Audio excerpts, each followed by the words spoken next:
Hi viewers, summer வந்தாச்சு இல்லையா? அப்போது சம்மர் ஸ்பெஷல் இல்லைன்னா எப்படி? அதனால் நம்மளோட சேனலில் summer special ice cream series start பண்ணுறோம். முதல் வகையாக நம்ம ஸ்ட்ராபெரி ஐஸ்கிரீம் எப்படி பண்ணலான்னு பார்க்கலாம். இந்த ஸ்ட்ராபெரி ஐஸ்கிரீம் செய்கிறதுக்கு நான் சர்க்கரையும் வெல்லமும் ரெண்டுமே யூஸ் பண்ணாமல் பண்ணியிருக்கேன். இது ஒரு இன்ஸ்டன்ட் ஹெல்தி ஹோம்மேட் ஐஸ்கிரீம். வெறும் 5 நிமிஷத்தில் இந்த ஐஸ்கிரீம் நீங்கள் செஞ்சு முடிச்சிடலாம். அடுத்த வாட்டி மார்க்கெட் போகிறப்போ ஸ்ட்ராபெரி பார்த்து வாங்கினீங்கன்னா இந்த ஸ்ட்ராபெரி ஐஸ்கிரீம் ஒரு வாட்டி ட்ரை பண்ணி பாருங்கள். இப்போது வாங்க பார்க்கலாம் ஸ்ட்ராபெரி ஐஸ்கிரீம் எப்படி செய்கிறதுன்னு.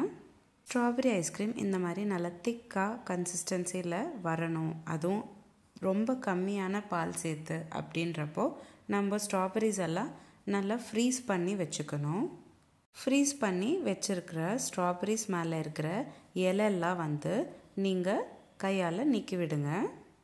அடுத்து இந்த ஸ்ட்ராபெரிஸ் எல்லாம் ஒரு வாட்டி வாஷ் பண்ணிவிட்டு நீங்கள் மிக்ஸி ஜாரில் இந்த ஸ்ட்ராபெரிஸ் எல்லாம் சேர்த்துக்கணும். உங்களுக்கு எவ்வளோ குவான்டிட்டி வேணுமோ அதுக்கேற்ற மாதிரி நீங்கள் ஸ்ட்ராபெரிஸை சேர்த்துக்கணும்.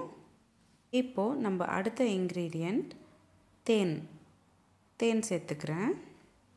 நான் இன்றைக்கி 2 ஸ்பூன் அளவுக்கு தேன் சேர்த்துக்கிட்டேன். இப்போது நீங்கள் ஒரு வாட்டி நல்லா பிளெண்ட் பண்ணுங்கள்.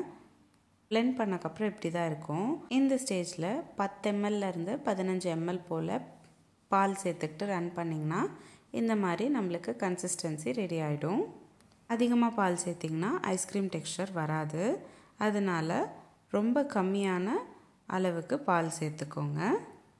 அவ்வளோதான், சிம்பிள் அண்ட் ஈஸியான instant homemade healthy strawberry ice cream ready ஆகிடுச்சு. 2 நிமிஷத்தில் பண்ணக்கூடிய இந்த ரெசிபி ட்ரை பண்ணிவிட்டு எப்படி இருந்ததுன்னு எனக்கு கமெண்ட் பாக்ஸில் கமெண்ட் பண்ணுங்கள். உங்களுக்கு இந்த வீடியோ பிடிச்சிருந்தால் லைக் பண்ணுங்கள், ஷேர் பண்ணுங்கள். இதே மாதிரி டெய்லி ஒரு ரெசிபி பார்க்குறதுக்கு என்னோடய சேனல் சப்ஸ்கிரைப் பண்ணிக்கோங்க. மீண்டும் சந்திப்போம் ஒரு சுவையான ரெசிபியுடன். தேங்க்யூ.